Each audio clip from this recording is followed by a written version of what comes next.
Double meaning ಯಾವ short film ಮಾಡೋಣ. Double ಮೀನಿಂಗ್ದ ಈ ಡಬಲ್ ಮೀನಿಂಗ್ ಅನ್ನೋವನ್ನ ನಮ್ಮ ಸಾಧು ಸಂತರು ಆ ಕಾಲಕ್ಕೆ ಮಾಡಿ ಕೈ ಬಿಟ್ಬಿಟ್ರ. ಯಾರು ಗೊತ್ತಾ? ಶಿಸ್ನಾಳ್ ಶರೀಫರು.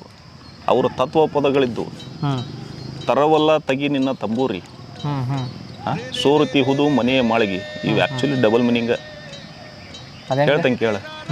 ತರವಲ್ಲ ತಗಿ ನಿನ್ನ ತಂಬೂರಿ, ಬರದೆ ಬಾರಿಸದಿರು ತಂಬೂರಿ. ಅಂದ್ರೆ ಯಾವುದೋ ಒಂದು ವಿಷಯದ ಬಗ್ಗೆ ನಿನಗೆ ಪರಿಪೂರ್ಣ ಜ್ಞಾನ ಇಲ್ದನ ಮಾತಾಡಕ್ಕೆ ಹೋಗ್ಬಾರ್ದು, ವಾದಿಸ್ಬಾರ್ದು ಅಂತ ಹೇಳಿದ್ದೆ. ಇವೆಲ್ಲ ಆಗ ಮಾಡಿ ಕೈ ಬಿಟ್ರು ಶಿಸ್ನಾಳ್ ಶರೀಫರು.